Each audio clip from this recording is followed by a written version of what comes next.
Hello अस्सलाम वालेकुम, my name is doctor इकराम आरिफ। जो आज हमारा टॉपिक ऑफ डिस्कशन है वो है पैरालिसिस, या जिसको हम स्ट्रोक कहते हैं या फालिज कहते हैं उर्दू ज़ुबान के अंदर। तो ये आपने देखा है कि बीमारी बहुत ज़्यादा हमारे माशरे के अंदर है और लोगों को इसके बारे में अवेयरनेस नहीं है। ये वीडियो बनाने का मकसद ये है कि लोगों को जो फालिज है उसकी इलामत का पता चल सके और उसमें आपने कौन से डॉक्टर के पास जाना है और कौन सी ट्रीटमेंट आपने करवानी है।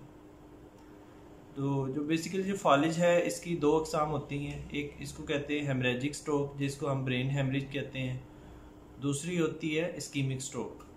ये इसकी दो टाइप्स हैं। जो ब्रेन हेमरेज होता है उसके अंदर जो आपकी दिमाग की शरेयानें हैं वो फट जाती हैं।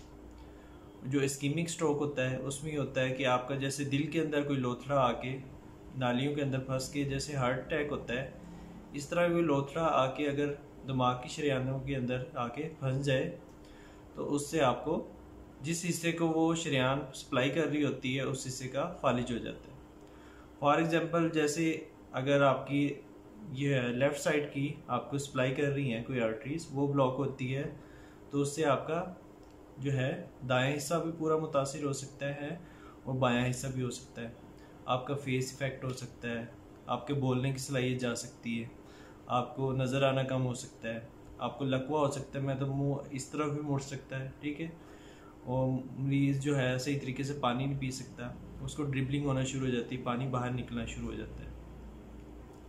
तो ये दो बेसिकली डिफरेंट टाइप्स ऑफ जो है फालिज है जो हमें देखने में आती हैं।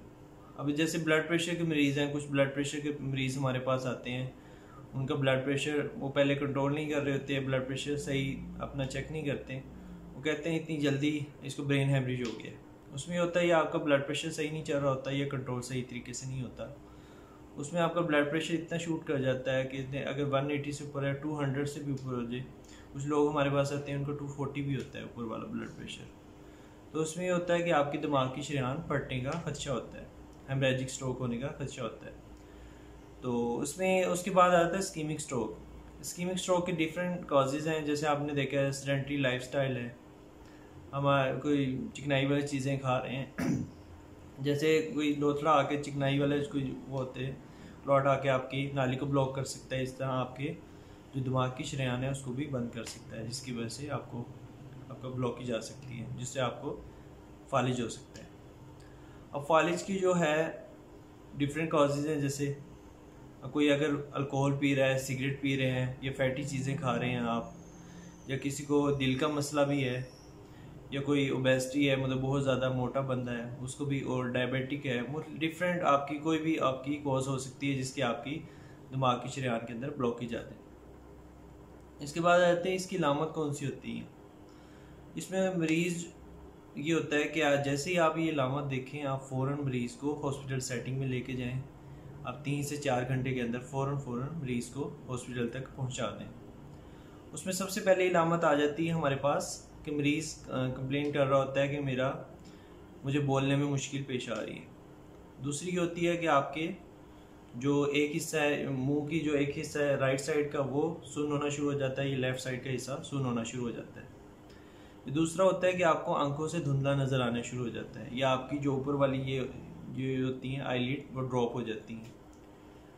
और दूसरा ये होता है कि आपका मुंह में से अगर पानी भरें तो मुंह में पानी नहीं भर सकते, मुंह में हवा नहीं भर सकते, और आपको लकवा हो जाता है, जैसे ये वाला हिस्सा है तो इस तरफ मुड़ जाता है आपको। ये मरीज़ कंप्लेन करते हैं कि हमारा एक हिस्सा जिस्म का, या राइट साइड है लेफ़्ट साइड है, वो सुन्न होना शुरू हो गया है, या उसमें से हमारे से वज़न नहीं पड़ रहा, मतलब हम खड़े नहीं हो सक रहे, जितनी उसमें ताकत थी पहले वो कम हो गई, पावर कम हो गई है पहले से।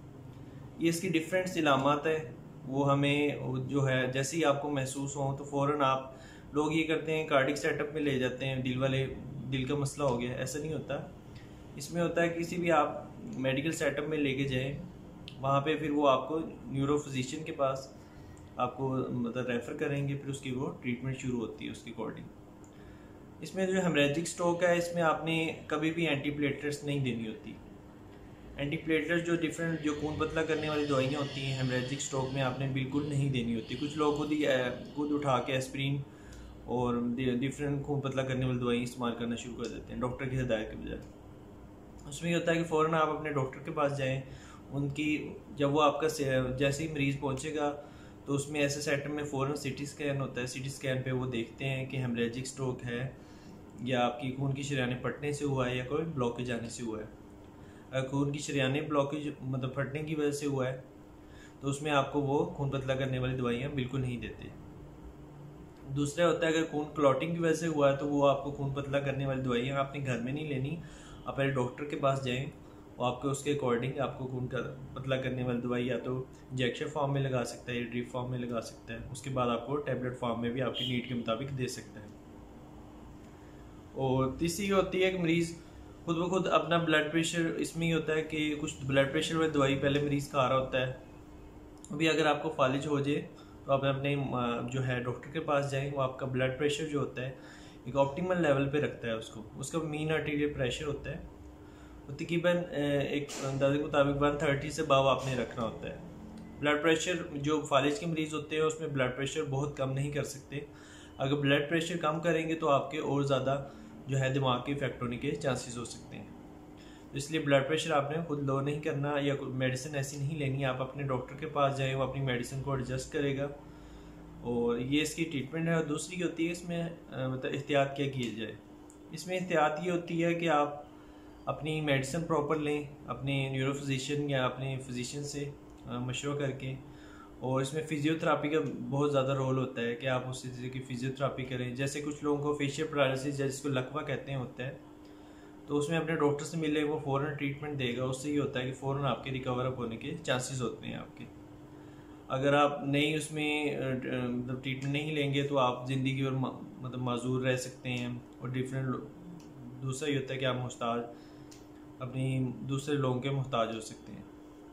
तो इन चीज़ों से आप जैसे सिम्टम देखें तो अपने हॉस्पिटल जाएं, प्रॉपर ट्रीटमेंट लें, ठीक है, और उसमें प्रॉपर अपनी मेडिसिन शुरू करें। फिजियोथेरापी में होता है कि आप खुद घर में भी कर सकते हैं या फिजियोथेरापिस्ट अवेलेबल होते हैं, उनके पास जाके आप अपनी फिजियोथेरापी शुरू करवाएं ताकि आपकी ज़िंदगी बेहतर हो सके। अगर इस वीडियो के मुतालिक कोई भी क्वेश्चन हो तो आप मेरे से कमेंट सेक्शन में पूछ सकते हैं। मेरी वीडियो को ज़रूर लाइक कीजिएगा, शेयर कीजिएगा और चैनल को ज़रूर सब्सक्राइब कीजिएगा। थैंक यू, अल्लाह हाफिज़।